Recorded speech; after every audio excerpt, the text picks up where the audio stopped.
हमारे पास इनपुट ये है कि हमने कहा कि किसी भी गैर कानूनी गतिविधि को हम यूपी में नहीं होने देंगे। जब तक पर्याप्त साक्ष्य नहीं मिल जाते कुछ भी करना उचित नहीं।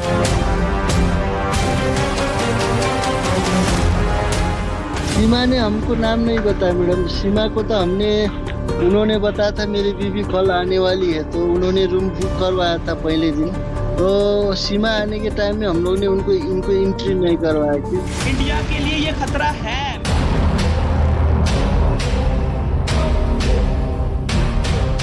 रही बात सचिन को छोड़ने की, तो ऐसा कभी होगा नहीं।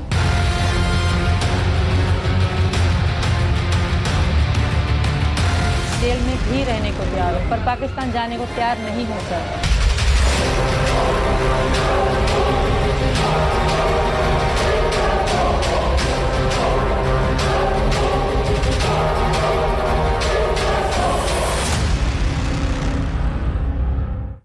तो क्या पाकिस्तान से भारत आई सीमा के निशाने पर भारतीय सेना थी? क्या सीमा के मुंह से निकला हर एक वर्ड आईएसआई का कोड वर्ड था? क्या सीमा का भारतीय पहनावा एक छलावा था? क्या सीमा की शुद्ध हिंदी और फर्राटेदार अंग्रेजी पाकिस्तान की साजिश थी क्या? और सवाल ये भी कि क्या सीमा दुबई से नेपाल तक बिछे आईएसआई के जाल को भारत के दरवाजे तक फैलाना चाहती थी? ये सारे सवाल जानते हैं क्यों? सारे सवाल इसलिए उठ रहे हैं क्योंकि सीमा हैदर उत्तर प्रदेश एटीएस के कई जरूरी और महत्वपूर्ण सवालों का जवाब नहीं दे पाई है। उससे 16 घंटे से भी ज्यादा की पूछताछ हो चुकी है, लेकिन सीमा अब तक यह नहीं बता पाई है कि उसके पास जो टूटे हुए मोबाइल फोन मिले हैं उनकी क्या कहानी है। टूटे हुए मोबाइल फोन सीमा ने इतनी शुद्ध और फर्राटेदार हिंदी बोलना कैसे सीखा? तीसरा सवाल जो पूछा गया उसे नेपाल बॉर्डर से भारत में प्रवेश किसने कराया? 3 सवाल। चौथा सवाल, सीमा के परिवार का सबसे महत्वपूर्ण सवाल, पाकिस्तानी सेना से क्या कनेक्शन है? बताया जा रहा सीमा का भाई पाकिस्तानी सेना में है।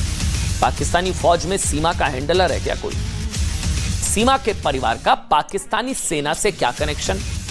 उसके पास आधार कार्ड कहां से आ गया? आधार कार्ड कहां से आ गया? इसके अलावा 4 मोबाइल, 5-5, 6-6 पासपोर्ट। सीमा ने मोबाइल फोन से डेटा और चैट डिलीट क्यों की थी? डिलीट तो की, तो डिलीट क्यों की? चैट क्यों डिलीट की?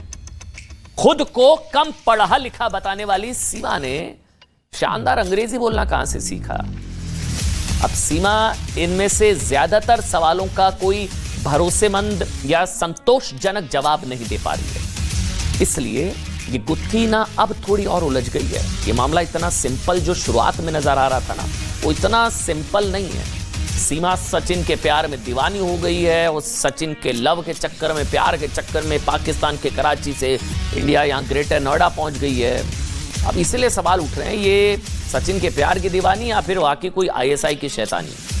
सूत्रों के मुताबिक, एक एक शब्द को ध्यान से सुनिएगा, एटीएस ये पता लगाने की भी कोशिश कर रही है कि क्या सीमा ने सेना के कुछ अधिकारियों को भी फेसबुक पर फ्रेंड रिक्वेस्ट भेजी थी। यह हैरान कर देने वाला खुलासा हुआ है। सीमा ने भारतीय सेना अधिकारियों के कुछ ऑफिसर्स, कुछ सेना से जुड़े लोगों को फेसबुक पर फ्रेंड रिक्वेस्ट भेजी थी। अगर ऐसा है ना, तो ये मामला बहुत सीरियस हो जाता है, क्योंकि ये बात आप जानते हैं किसी से छिपी नहीं है कि पाकिस्तान की खुफिया एजेंसी आईएसआई अक्सर हनी ट्रैप के जरिए भारतीय सेना के अधिकारियों तक पहुंचने की कोशिश करती तो है। इसलिए शक गहरा रहा है। अतीत में ऐसे कई एग्जाम्पल्स हैं, कई मामले सामने आ चुके हैं जब संवेदनशील संस्थानों में काम करने वाले लोग इस तरह के हनी ट्रैप के शिकार हुए हैं। इसलिए ये सवाल और बड़ा हो गया। ये मामला 2 राष्ट्रों के बीच जुड़ा हुआ है। इसमें जब तक पर्याप्त साक्ष्य नहीं मिल जाते कुछ भी करना उचित नहीं। जब एक बार वो जेल जा चुकी है, उसके बाद बेल पे है, अब उसके बाहर भेजने की जो विधिक प्रक्रिया है उस हिसाब से कार्रवाई चल रही है। हम उत्तर प्रदेश में लाइन ऑर्डर को मेंटेन करेंगे। किसी भी गैर कानूनी गतिविधि को हम बर्दाश्त नहीं करेंगे। पूरे मामले की उच्च स्तरीय जांच हो रही है, केंद्रीय एजेंसियां भी जांच कर रही हैं और हर स्थिति में हम उत्तर प्रदेश राज्य में प्रतिबद्धता के साथ अपराध और गैर कानूनी गतिविधियों को रोकेंगे। अब आप सोचिए, मैं बार बार कह रहा हूं, पिछले हफ्ते भी इसी शो पर हमने ये सवाल पूछा था कि सीमा हैदर का नेपाल के रास्ते भारत में आना कहीं आईएसआई का कोई प्लान तो नहीं है।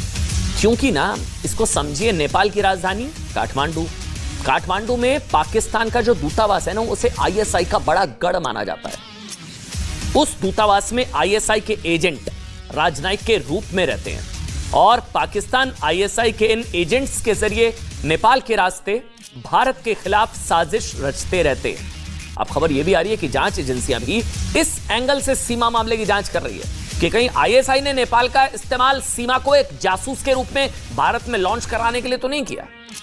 खबरें ऐसी भी आ रही है कि नेपाल से भारत में दाखिल होने से पहले सीमा का हुलिया इस तरह से बदला गया, अभी तो बहुत खुलासे होने वाले हैं, सीमा का कहीं हुलिया भी बदला गया, इस तरह से बदला गया ताकि भारत के किसी आम ग्रामीण महिला की तरह वो दिखे।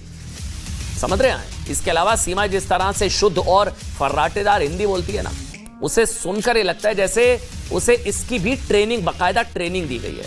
सोचिए, अगर ये सब सच है, तो आखिर इस पूरी कवायद का मतलब क्या रहा होगा?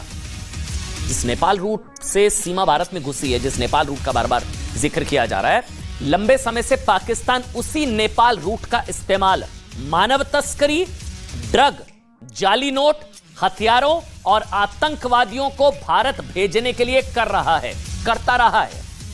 पिछले कुछ सालों में भारत नेपाल सीमा के पास तराई इलाकों में आईएसआई ने अपनी जड़ें जमाई हैं।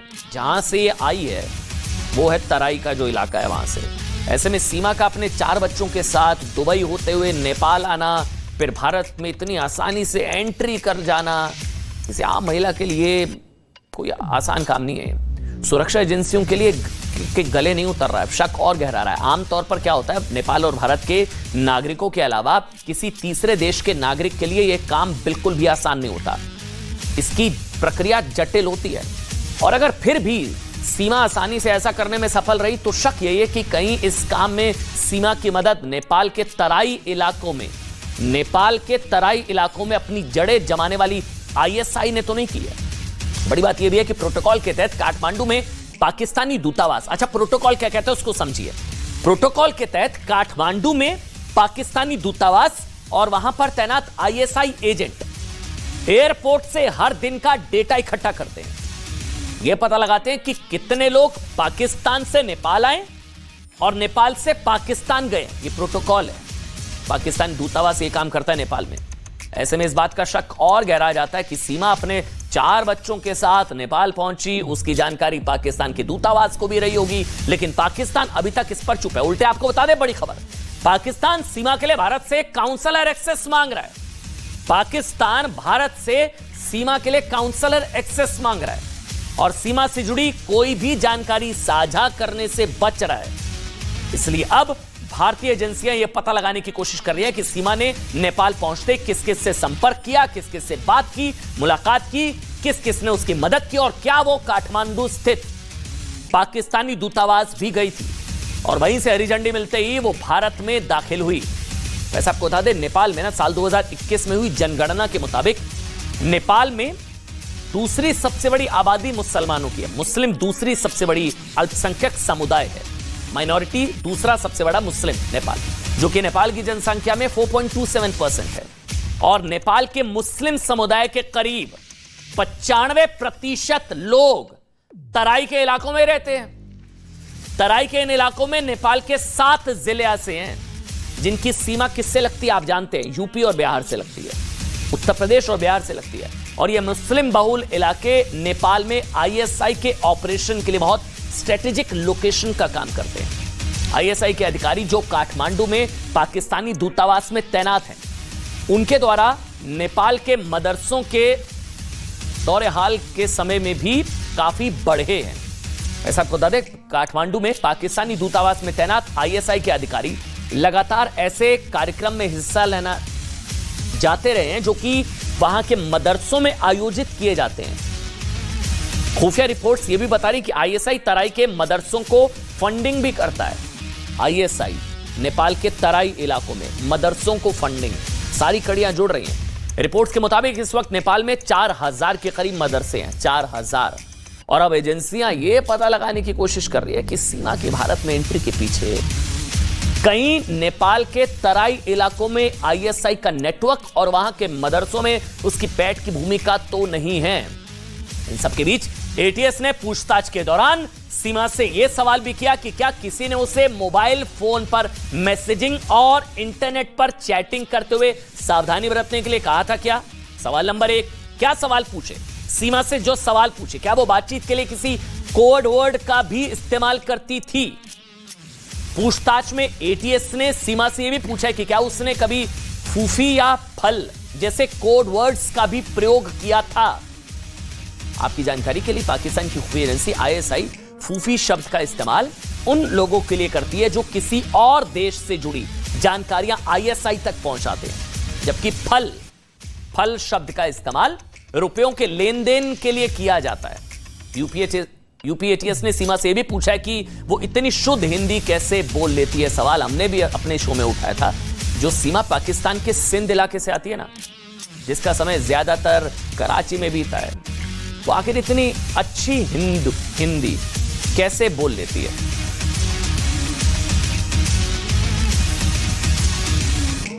और एक और बड़ी खबर जो इस वक्त मिल रही है कि पूछताछ पूरी हो चुकी है और रिपोर्ट गृह विभाग को भेजी जाएगी और पाकिस्तान भेजने ना भेजने का फैसला सरकार लेगी।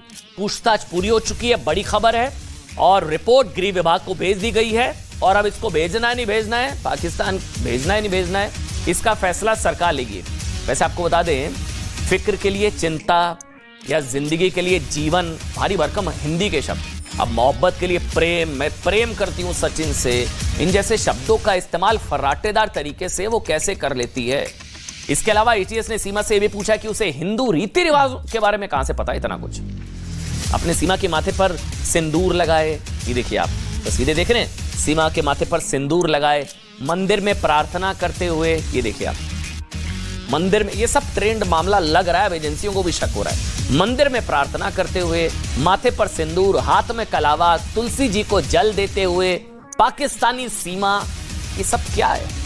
ये तस्वीरें आपने भी देखी होंगी। किसी और देश से आए, और अच्छा वो भी पाकिस्तान से आए, किसी व्यक्ति के लिए एक अजनबी देश की परंपराएं, वो भी भारत, अगर कोई पाकिस्तान से भारत आ रहा है, इतनी जल्दी सीख लेना ना वो आसान नहीं होता, वो भी पाकिस्तान में। यहाँ तो सिंदूर, कलावा, पूजा, तुलसी जी पर पानी, लेकिन सीमा आपको वो सब परंपराएं निभाती हुई बहुत ही आसानी से दिखाई दे रही है। इसलिए कहते हैं ना, बार बार उस दिन भी कहा था, जब कोई कहानी जरूरत से ज्यादा परफेक्ट होती है तो शक जरूर होता है। बिल्कुल परफेक्ट लग रही है कहानी, सब कुछ आता है, बिल्कुल परफेक्ट स्टोरी है, इसलिए शक हो रहा है। इसलिए अपने शो में भी ये सवाल किया था कि कहीं सीमा के माथे पर सिंदूर और हाथ में कलावा आईएसआई का छलावा तो नहीं है। एक महत्वपूर्ण बात यह भी है कि सीमा हैदर को नोएडा के रबूरपुरा गांव तक पहुंचाने में किन लोगों ने मदद की, वो ग्रेटर नोएडा तक कैसे पहुंच गई कराची से, इसे लेकर भी उसके पास कोई सही जवाब नहीं है। वैसे एक और बड़ी खबर यह भी आ रही है कि ग्रेटर नोएडा के रबूपुरा में सचिन और सीमा के घर के बाहर, अब ये देखिए, ये तस्वीरें देखिए, हंगामा भी हुआ, जबरदस्त हंगामा हुआ। तस्वीरें दिखाइए, फुल स्क्रीन पर तस्वीरें देखिए। हिंदू संगठन के कार्यकर्ताओं ने नारेबाजी की और सीमा को पाकिस्तान वापस भेजने की मांग की। बच्चियों के साथ दुष्कर्म हो रहा है पाकिस्तान में, उसके बारे में हम क्या कहें, बताओ। जो मंदिर टूट रहे हैं, क्या कहें?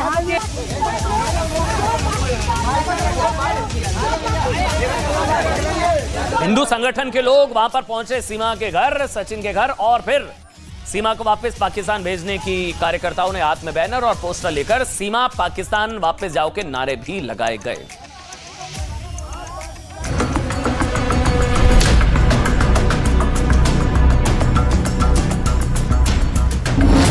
जासूस सीमा के निशाने पर इंडियन आर्मी।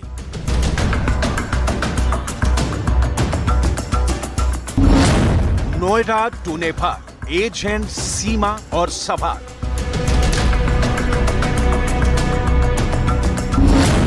भाई सिपाही, चाचा अफसर, सीमा अंडरकवर।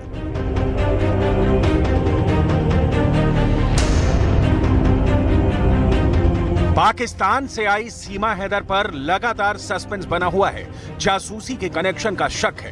क्या सीमा प्रेम की दीवानी है या उसकी जासूसी वाली कहानी है? खुफिया एजेंसियां सीमा के हर एक्शन, हर इशारे को डिकोड करने में लगी हैं। सीमा के बारे में एक के बाद एक ऐसे राज सामने आ रहे हैं जो इस कहानी को और भी पेचीदा बनाते जा रहे हैं। सीमा के टारगेट पर भारतीय सेना। क्या सीमा हैदर का असल मकसद था भारतीय सेना पर निशाना? यह सवाल इसलिए क्योंकि सूत्रों के मुताबिक जांच में पता चला है कि सीमा ने भारतीय सेना के कुछ अधिकारियों को भी सोशल मीडिया पर फ्रेंड रिक्वेस्ट भेजी थी। यूपी एटीएस ने सीमा हैदर के सभी सोशल मीडिया अकाउंट को खंगाला है, जिसमें अधिकतर दिल्ली एनसीआर के लोग जुड़े मिले हैं। सीमा के सोशल मीडिया अकाउंट से भारतीय सेना के कुछ जवानों को भी फ्रेंड रिक्वेस्ट भेजी गई थी। इसके बाद से सीमा पर शक गहराता जा रहा है। इंडिया के लिए ये खतरा है, सचिन उसके लिए कुछ भी नहीं है। वो जिस तरह आपको दिखा रही है ना कि बाजू काटे हुए, वो बाजू सचिन के लिए नहीं काटे गए। वो आपको ये प्रॉपर प्लान से आई है। शी इज वेरी क्लेवर, जो नेपाल इंडिया तक जा सकती है इतने रस्तों में, जिसके पास जो कहती है पैसे, इतने पैसों में ये इतना ट्रेवल कर सकती है, वो कोई छोटी चीज नहीं है। मैं इंडियन की रिस्पेक्ट करता हूं, लिटरली एज अ आर्टिस्ट मैं इंडिया की रिस्पेक्ट करता हूं और इंडियन से कहता हूं कि बी अवेयर, इससे आप थोड़े से चौकन्ना रहिए। पाक आर्मी में भाई और चाचा। सीमा के बारे में अब तक का सबसे बड़ा पर्दाफाश हुआ है, जिसे सीमा दुनिया से छिपाती रही और मासूम बनने का दिखावा करती रही। सीमा के पति गुलाम हैदर ने दावा किया है कि सीमा के चाचा और भाई पाकिस्तानी सेना में हैं। गुलाम के मुताबिक सीमा के चाचा पाकिस्तानी सेना में अफसर हैं और वो इस्लामाबाद में पोस्टेड हैं। अब तक सीमा ने इस बात से इनकार किया था कि उसका कोई रिश्तेदार पाकिस्तानी आर्मी में है। गुलाम का दावा सच साबित हुआ तो सीमा का सबसे बड़ा झूठ पकड़ा जाएगा। फल, फूफी, आईएसआई के कोड वर्ड। सीमा से पूछताछ का दायरा बढ़कर अब पाकिस्तानी खुफिया एजेंसी आईएसआई तक पहुंच गया है। एटीएस सीमा हैदर से आईएसआई से जुड़े कोड वर्ड को लेकर सवाल जवाब करेगी। सूत्रों के हवाले से खबर है कि पूछताछ में एटीएस ने सीमा से फूफी और फल कोड वर्ड इस्तेमाल किए जाने को लेकर सवाल किया।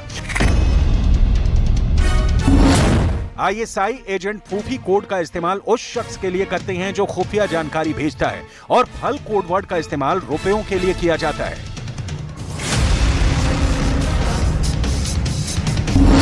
सीमा के मेक ओवर का राज।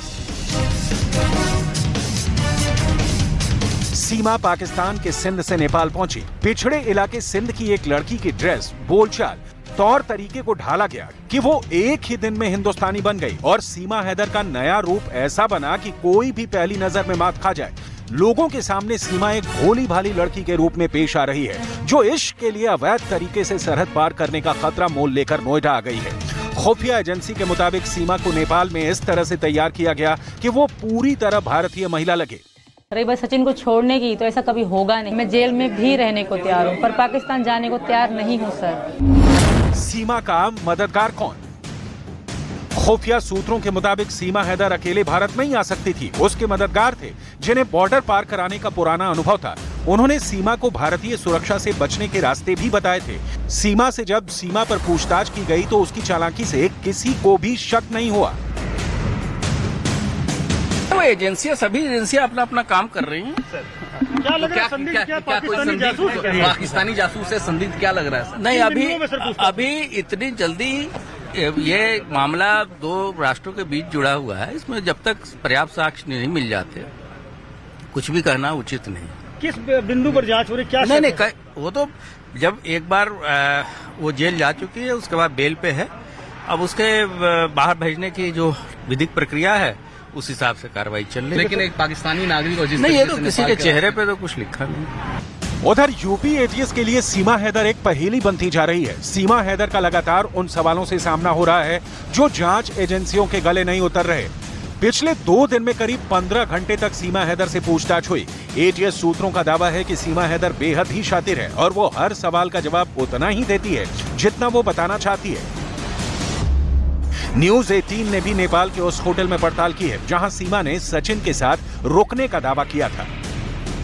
कोई नहीं मिलने के लिए आया था मैडम, वो दोनों ही थे बस। डॉक्यूमेंट हमारे पास कुछ नहीं किया था मैडम। हम लोग जो जब इंडियन टूरिस्ट लोग घूमने के लिए आते हैं तो हम लोग वो लोग का डॉक्यूमेंट कुछ नहीं रखते, बस उनका नाम लेते और वो कहाँ से आया उतना ही लिखते। तो अगर नेपाली कस्टमर्स है तो उनका नंबर भी लेते, ऐसा है मैडम। ऐसा कुछ नहीं लग रही थी मैडम, वो हमको लगा वो लोग शायद नए नए शादीशुदा होंगे। तो सचिन जब रूम बुक करवाने आया था तो सचिन पहले दिन आया था, तो दूसरे दिन लड़की दूसरे दिन आई थी। सचिन ने कुछ फेक नाम दिया था हमको, और उनको जब हमने न्यूज में दिखा तो उनका नाम सचिन है, हम भी थोड़ा शॉक हो गए। और उनका नाम जो हम लोग ने एंट्री किया था यहाँ पर वो डेट में, यहाँ पर और कुछ नाम सीमा ने हमको नाम नहीं बताया मैडम। सीमा को तो उन्होंने बताया था मेरी बीवी कल आने वाली है, तो उन्होंने रूम बुक करवाया था पहले दिन। तो सीमा आने के टाइम में हम लोग ने इनको एंट्री नहीं करवाया। क्या इंडियन करेंसी में कैश दिए थे मैडम। शादी तो पशुपतिनाथ मंदिर में शायद हुई थी, और ये हमको भी उतना आइडिया नहीं है। तो मैंने जो वीडियो दिखा था जो उन्होंने सिंदूर डाले थे, वो सिंदूर यहाँ जो हमारा ये रूम का था मैडम। खुफिया एजेंसियां हर उस रूट और रास्ते की छानबीन कर रही हैं जिसने सीमा को बेरोक टोक नोएडा तक पहुंचने में मदद की है। 13 मई को सीमा जिस रास्ते से नोएडा आई, उस रास्ते में तमाम जगहों पर सीसीटीवी फुटेज को खंगाला जा रहा है। यही वजह है कि उससे जुड़े हर एक पहलू की पूरी गहनता के साथ पड़ताल की जा रही है। चूंकि ये पूरी कहानी पाकिस्तान से जुड़ी हुई है, लिहाजा मामला और भी गंभीर हो जाता है। अब नोएडा से लेकर नेपाल तक हर सबूत जोड़े जा रहे हैं। सीमा पर पाकिस्तान की जासूस होने का भी शक है। ऐसे में सुरक्षा एजेंसियां कोई रिस्क नहीं लेना चाहती और जल्द से जल्द इस केस की तह तक पहुंचने की कोशिश की जा रही है। अब देखिए, सीमा हिंदुस्तान की दोस्त है दुश्मन, ये तो जांच के बाद पता आ पाएगा।